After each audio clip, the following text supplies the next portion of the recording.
Greetings and salutations, travelers. Welcome back to the Inn of Planar Crossroads, and as always, welcome back to our Around the Hearth discussions. This time, we are discussing tribal travel troubles. Now, if you were here last time, you will know that we talked about stone hard times, where we were talking about resource management, hard times in the ancient periods, and how that might affect your games, and that resource management might affect your games. This time, we're going to be discussing specifically traveling in those eras, how that would be different, what type of considerations you would want to do for an ancient game versus even a medieval game, maybe, and those type of things.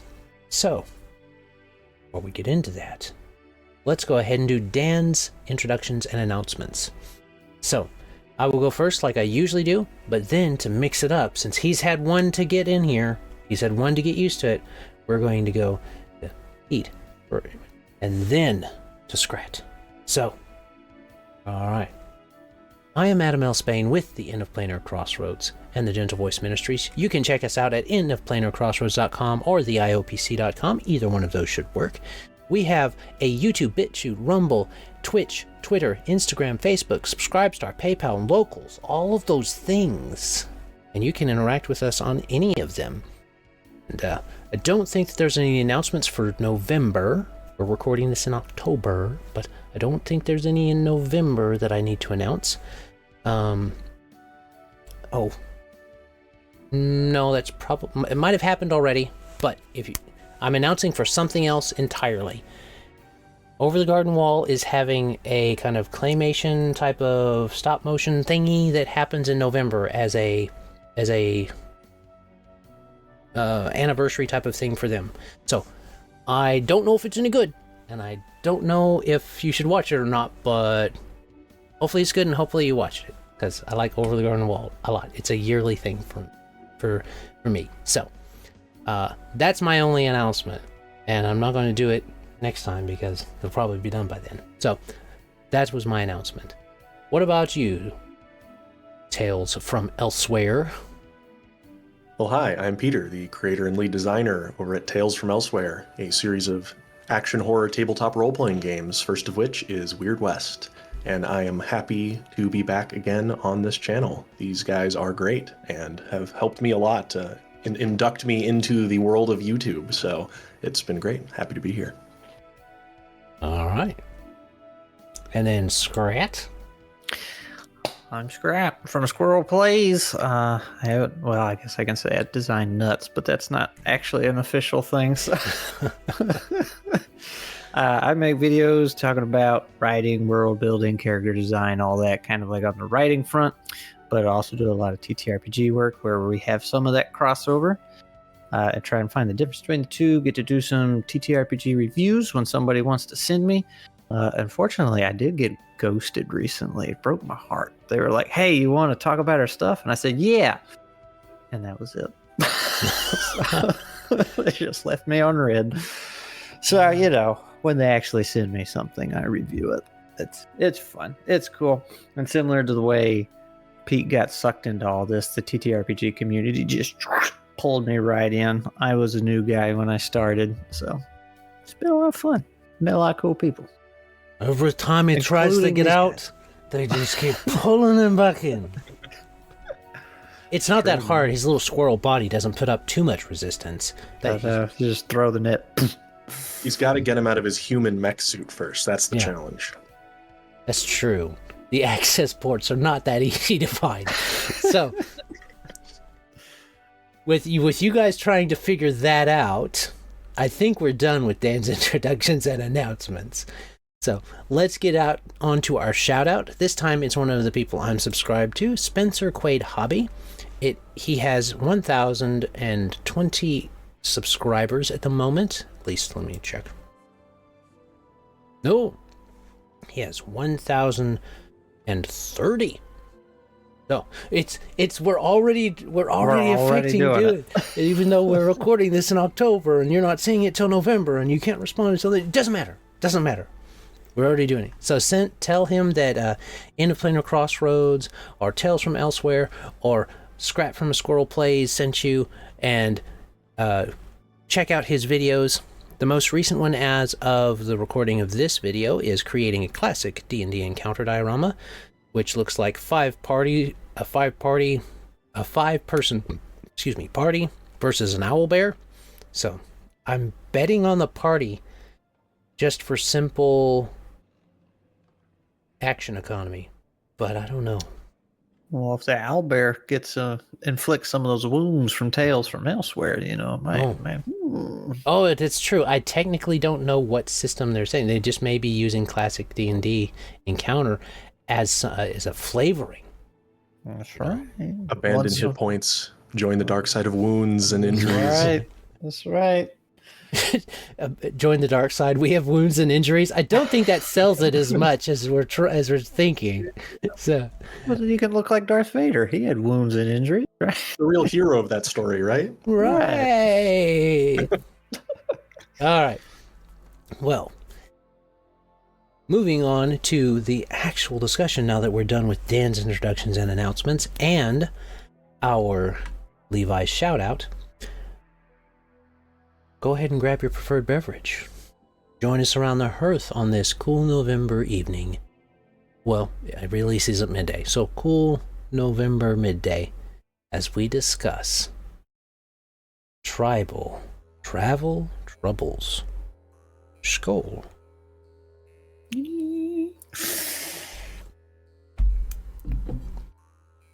All right. I'll get over to the picture. So fire and ice up there, and we'll start this off this time with some more notes to get us started. Exploration is going to be the whole name of the game with this one, so you're going to have to kind of decide what type of exploration you're going to go for, whether you're going to go for a point crawl map, a hex crawl map, or however you want to do that. And either one of those is fine. It depends on what type of game you want to play and what you're wanting to have exploration be for you. And I will say that unless you've got all the points put on for you as the GM, having a hex crawl where you can just say something happens in that hex can be easier if you're tracking other things mentally or either behind the scenes on the board that are moving every time your characters move, type of situation. So that's something to think about. Trade routes, caravans, and raiders. All three of those things are going to be involved in this entire consideration of what type of travel is going to happen. Use real trade routes as examples if you want to do some kind of pseudo Silk Road in your ancient game. Actually look at the Silk Road, see what they kind of set up. They had way houses sometimes. Kingdoms would even have spots set up and guarded because they wanted the trade route to be successful. So those ruling areas would do that. A lot of the times you had individual city kings, city nations that were responsible for, had control of that specific trade route area, and they would offer protection. But sometimes you got outside that protection. So consider those things, and thinking about durability now, not just of your individual characters' stuff, but also of what they're using to transport with. And if they have animals and pack animals, you're going to have to ask yourself, okay, what type of animals are we talking about here? Are you going to make sure that they have provision and fodder? That goes back to the resource management. It's usually not too hard of a thing to have, like bovine or equine type of things. Of course, horses were later, but bovine or camels or something like that be there because they can usually graze. But if it's something different or it's a fantasy beast, maybe they eat different things. Maybe you need different kinds of resources. So think about that. And then finally, is this a one-way? Or are you going to have to plan for a return trip? So those are some considerations that I have. And I leave it to the Kane's open discussion now. How do you want to start us off? I want dinosaurs for travel. Yeah, Dinotopia on it. Yeah. That could be a Meet the Flintstones. problematic to feed. Well, unless it's a triceratops, and you'll be all right. Sure. That's I have a lot of complaints about the video game arc, but I feel like just using the dinos for some travel could have been fun. Just loading up, like I said, triceratops and doing some long distance stuff. But Dinosaurs are cool. Just they are plain and simple. They're just cool. They're dragons, man. You're literally riding around on dragons, yo. Doesn't get a lot cooler than that. I'm just saying.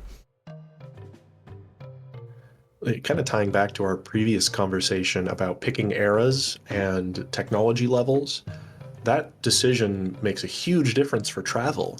Because if you're still staying in ancient, but say we're talking about the Roman Empire, where it had roads across its entire empire. The whole saying, all roads lead to Rome, was accurate. You could hop on a road and follow it back from somewhere in the UK and get to Rome, right? So if you have that level, you're still ancient, but those were well-maintained, well-guarded, well-supplied roads. So I think that's almost a waste of the potential setting, because that's just the same as any D&D game at the end of the day, right? If you can just travel along the roads and it's fine. But having those roads be dangerous or more just like a path, right? The wagons have roughly laid in the wilderness or no roads at all. I think you start getting some meat there that could be a lot of fun. That's what I had in some of my notes here. It was some of the issues traveling was no roads. That was one of them. I was thinking way back there where you're the first one's exploring or whatever. No roads, coming across rivers with no bridges, and then you guys had brought up the safe spots. So none of those are safe stops. There's none of those along the way. So you're always, when you stop to camp, you're neither on the road, off the road, because there is no road, and just kind of out there. So that would be.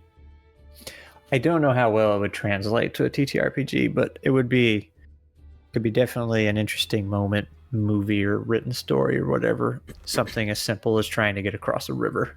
Just how do we do this? Yeah. I guess if you got a dinosaur, it might be a little easier, but depending on the dinosaur, I suppose, right? Yeah. Yeah, you're right that and I think we kind of mentioned this last time as well, is that if you're going to do a game that is ancient and really want it to feel ancient, zoom in on those things that should be hard for ancient peoples. Fording a river is dangerous, especially if you have a bunch of livestock or, a laden cart. If that river surges, all of your supplies might get washed down river. And now your day is walking along the riverbank and trying to fish it all out, right? Mm-hmm. As some sort of skill challenge. I don't know. If you're lucky. You can zoom in there, right? And that's cool instead of just relegating it to a montage, right?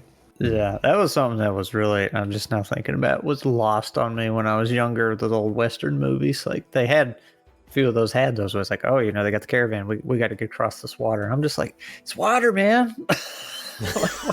Why is this so difficult? Why are y'all falling off your horses and the cart's falling over? I don't understand current. Yeah, you can have cool moments there. I ran an adventure where, I'm just going to zoom in really quick. They were helping people settle somewhere out in the wilderness. So they were escorting a caravan. Midway through a dammed river, a wagon turns and a wheel actually crushes somebody's foot and pins them. Mm-hmm. And so the players need to try to get them free. At the same time, the bandits destroyed the dam to trap the caravan. Ooh. Such a simple thing, crossing the river. And now the players are in a race to free the person, the NPC trapped underneath the wagon as the water level rises, and fend off bandits. This, you can take that simple thing and make it dire and intense to a level that you don't need to fight a giant demon. You're trying to save one life, and that can be really evocative, right? Mm-hmm. Yeah. Mm-hmm. I like that. Those personal stories get to be told when you do those type of things. Exactly. And maybe I'm getting old, but I'm finding those way more interesting, both as a storyteller and a player, than fighting some giant planar battle that, the scale of which... Go save the universe. Yeah. Yeah, it's like... I think it comes a little bit from our overindulgence in superhero movies recently might be causing people to drift back towards those personal stories, which I'm fine with. I was telling somebody a while back, and this is actually before. This is something I noticed before Marvel even really started taking off. It's like I noticed, I guess, the older I got or whatever, just my taste in stories and movies, the kill count was just dropping, going down. It's like some of my favorite ones were like, one person dies in it, and that's it. So, don't.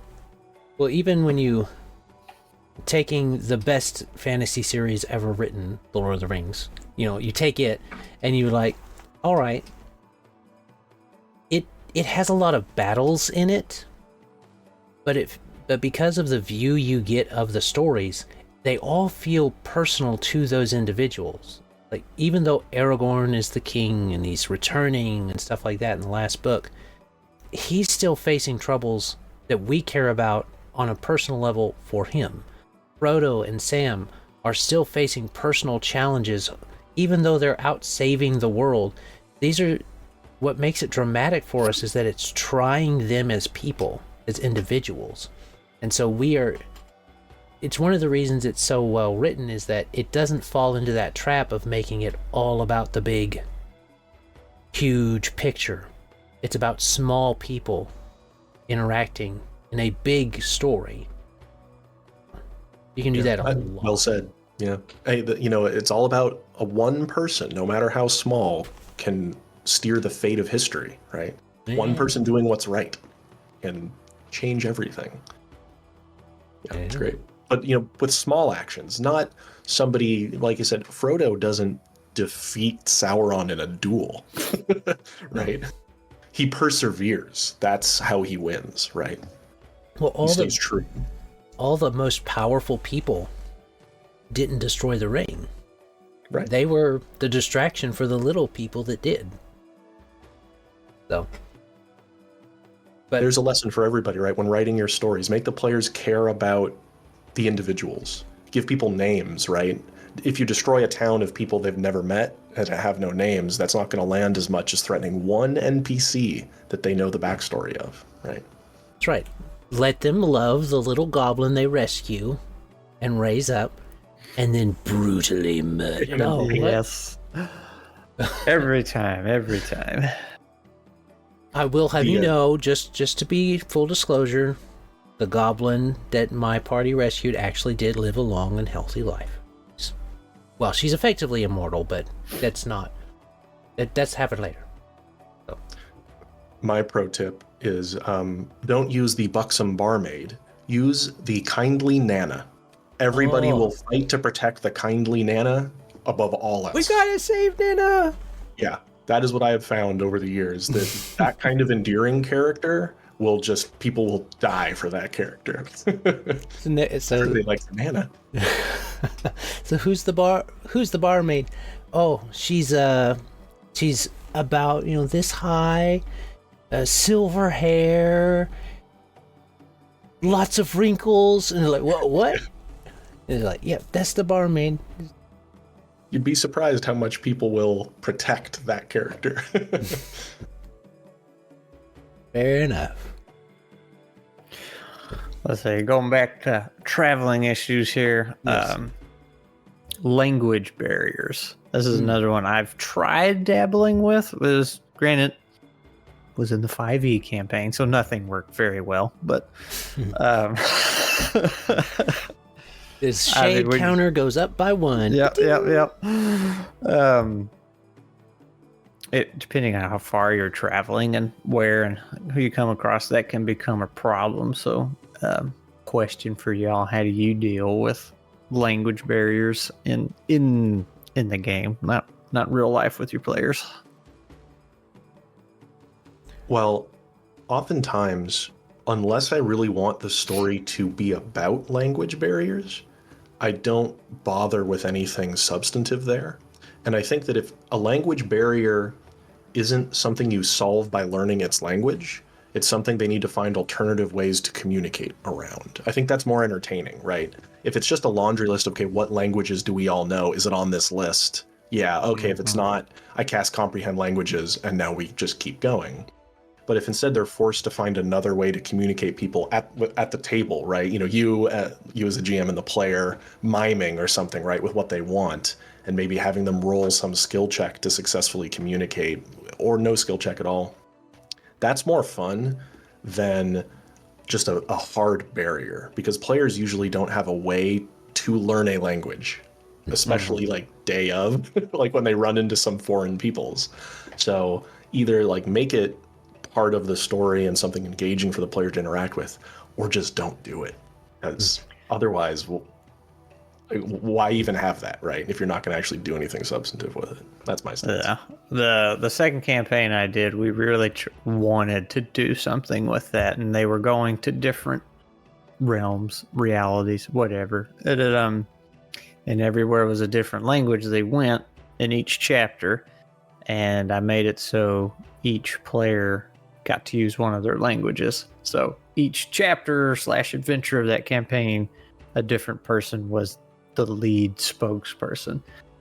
But you know, everybody else could still understand everything, so it feels kind of, you know, your alternative is to separate the voice chats, and then they just have to go repeat everything. And it would be fun to see if they could remember all of it. Yeah, I remember doing that kind of thing where you'd pull somebody to the other room, like in a physical game, like, okay, meet me in the kitchen. I got to tell you something secret. You know, back before all the digital tools, before I had a cell phone, that's what I had to do, right? I'd go take them to the other room and say, okay, this is what I'm going to tell you. You know, and then they'd have to remember what I said, right, to translate it to others. That's fun. See, that's making it interactive and fun, right? I like the idea of passing the talking stick, as it were, to different players and letting them play party face for a session or so. Yeah, that part was neat, but it was still, it felt kind of, I guess, undermined is the word, because like I said, everybody else was right there and could understand everything. So like, well, I know what you said, nothing got lost, and you know, they kept not arguing, but like, oh, we should do this. Reminding things they had going on at the moment, and then the player was like, oh yeah, I totally remembered that. It's like, Yeah. I've handled it kind of similarly. What I like to have is, of course, the lingua franca, the common tongue, and that's usually just everybody speaks English anyway. And I've done a couple things.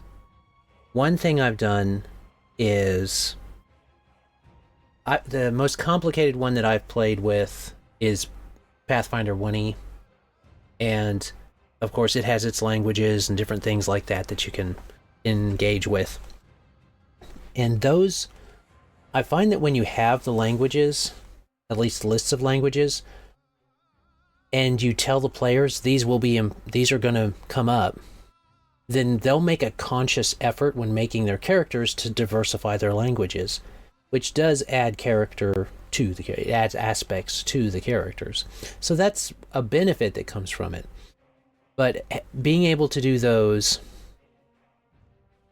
individual secret conversations and then have them go back, that's my preferred method for when those languages come up. Also, like in the bartering situation, to go back to travel and maybe engaging with caravans or something, using the language thing when interacting, you'll get the normal price you'll get the normal price that they're offering you in the lingua franca. But if you're able to communicate in their native tongue, all of a sudden you get different information, maybe a separate list of things. You reward the players for engaging with the mechanism. So they'll get different things from different merchants if they're engaging with an elvish merchant and they go, bonjour, monsieur, something like that, because all my elves are French. So that's they gotta be. Elves are so hard to understand because they're French. It's not because they're deep. Oh, no, it's not that. But I actually, that's the second thing I do, is tie real life languages to different things, because it allows, this is a kind of a separate thing, but can still go into the exploration. If they come across, if you have your players and they come across a text in Cyrillic, they can be like, oh, that looks like Dwarvish. the players are saying that, and the characters are saying that. All of a sudden, the players and the characters are recognizing Dwarvish or Cyrillic, because I use Russian for dwarves. And what that encourages player and PC and player knowledge to unify. It engages them in that. So when I've done that for looking at travel, I would maybe have a signpost if I was going to do it in Cyrillic pointing one way, and then in French pointing another, English pointing straight on, or English pointing both ways and giving you the answer in the common tongue of what those two sites would be. And then all of a sudden, your players can start to build a lexicon of their own when they see these languages, if they want to indulge in that. And so it adds a lot of layers to your play if you want to do that. It's definitely a long campaign thing. So, which is kind of a question. I don't know that you would want to do, unless you're doing like a hex crawl on purpose, which is a sum shot, not a one shot really. This doesn't really work well for one shots going along. More like, unless it's a long one shot. More like, we're going to play several sessions and make our way through this place would probably be a better way to use this travel consideration in the ancient era.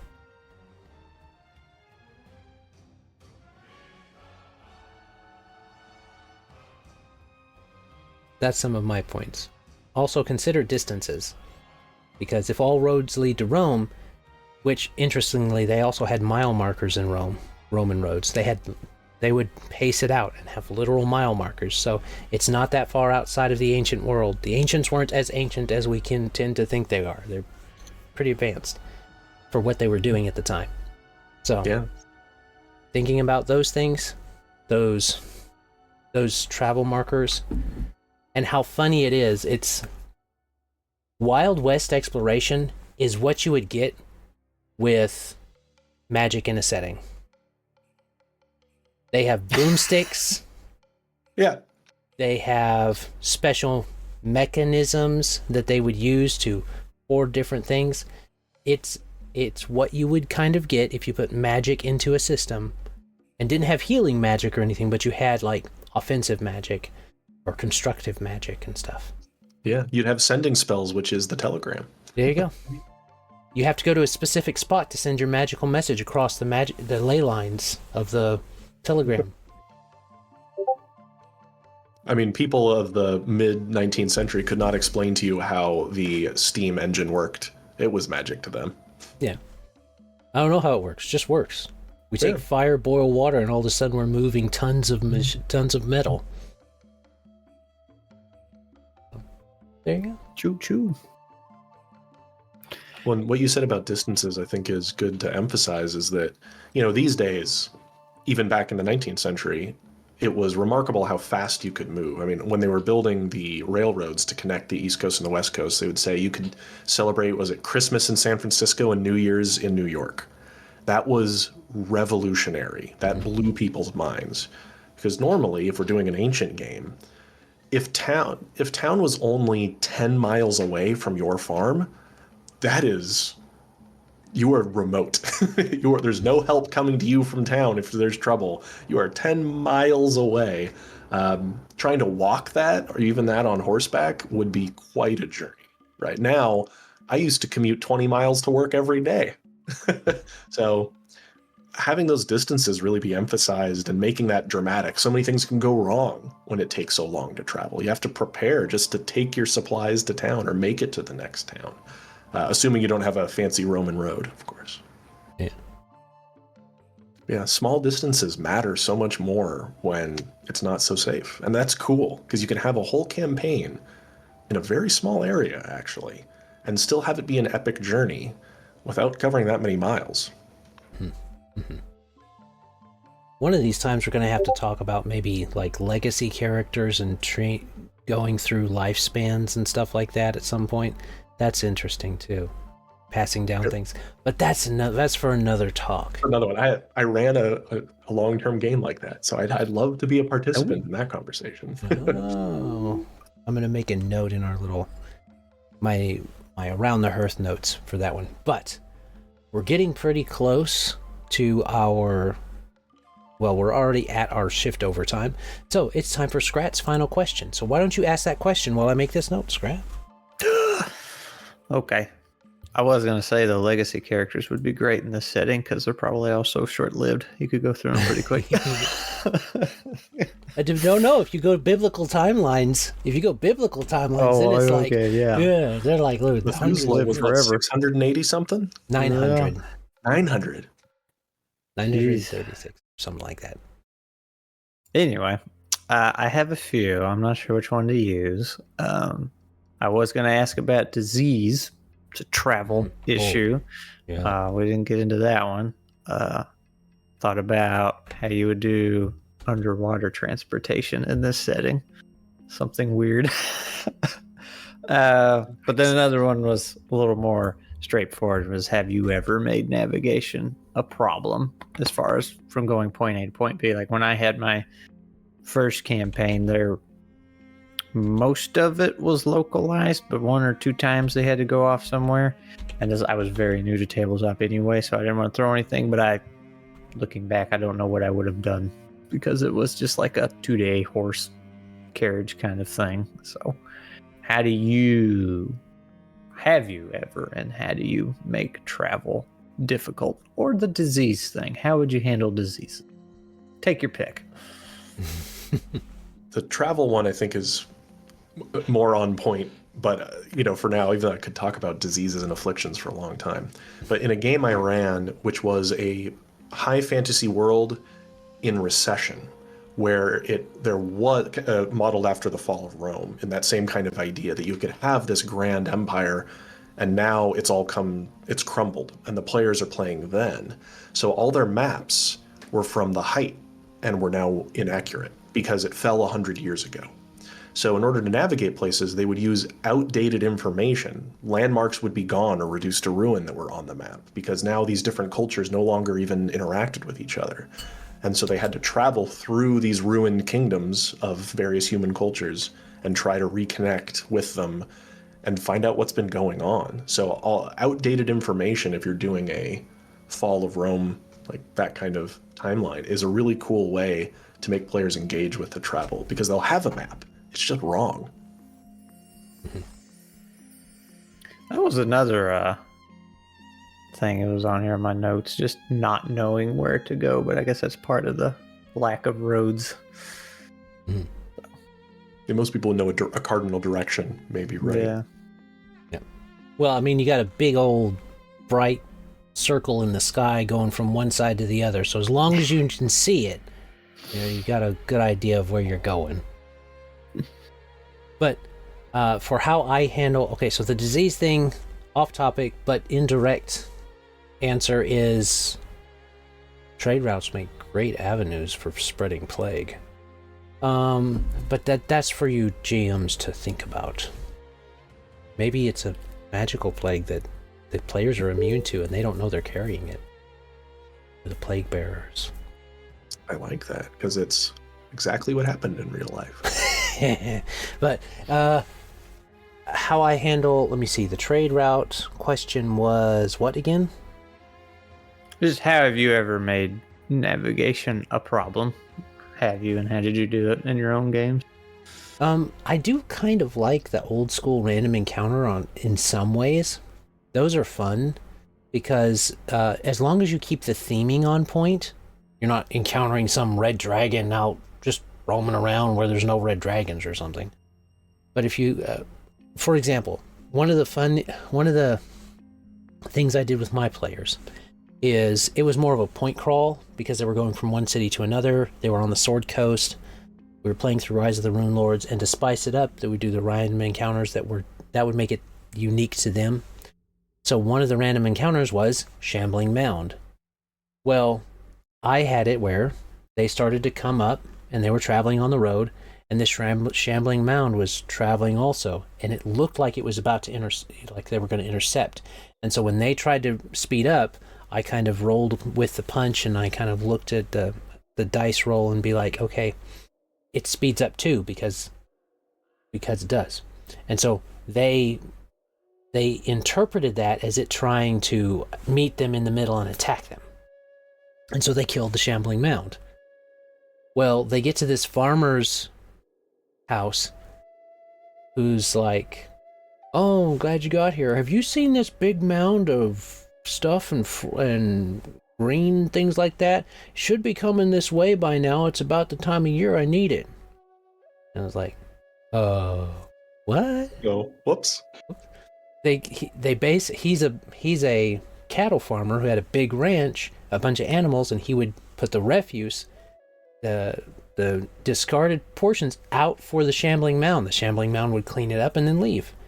And so it all worked out well. And so there was a symbiotic thing going on. They didn't never tell him that they killed his shambling mound waste disposal unit, but so that's one of the ways I've made it interesting. It was both dangerous and interesting, because if they'd had slowed down, it actually would have got ahead of them and went on. So it was one of those things where if you do employ random encounters, which is mostly what I've done in the past, do so in a way that is not always combative. Not all moments of those random encounters are about combat. There was an option there in my head of, if they slow down, it's still going to speed up to try and get away from them, because it doesn't want to mess with other humans. It wants to go and get its meal. And so that's a moment where you can do that. But on the other side of that, they did roll the random encounter on their way back to Sandpoint at one point. That was the Sandpoint Devil. And it did kill one of the players.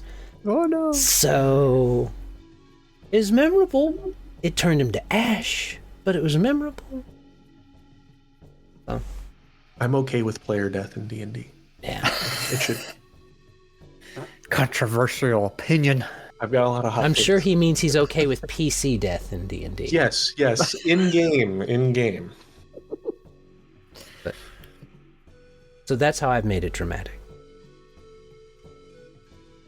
Well, I have not. Like I said, I haven't done a lot of travel. In this particular setting, something I think would be kind of neat is if you got dinosaurs, you can have a couple tiers here. So you got like your regular mounts, horse kind of things, and I'd like to put costs on stuff. So, if you're going wherever miles out, you take the horse and cart thing. It requires X amount of food, but you're more exposed. Like, you run a higher risk of some of those encounters you were talking about. If you want the dinosaur, it's significantly more food, but drastically reduces your chance for bad encounters. And then if you wanted to have the magical thing, it's like, okay, this requires a very rare resource, but can just yeet you over there instantly. Like, you don't have to worry about anything. You save time. Like, you may not even have to bring food for yourself, and then you can just right back. So Why that would anybody be my not pick approach. dinosaur?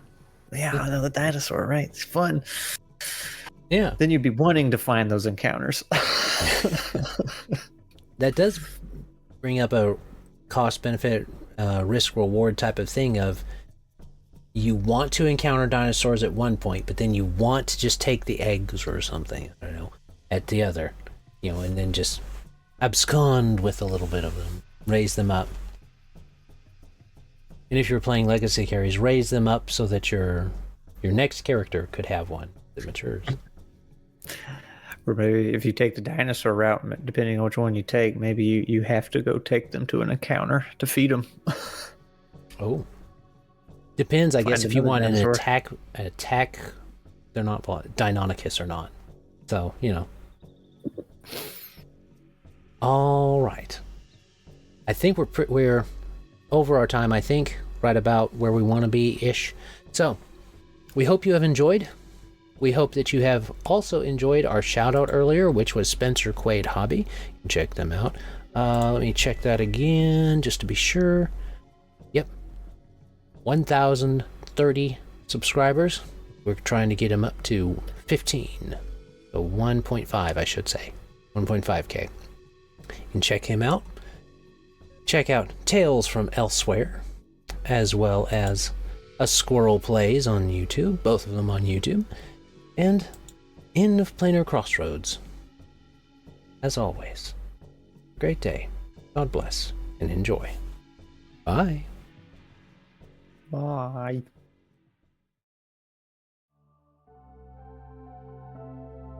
This content was made possible by travelers and viewers like you. Thank you.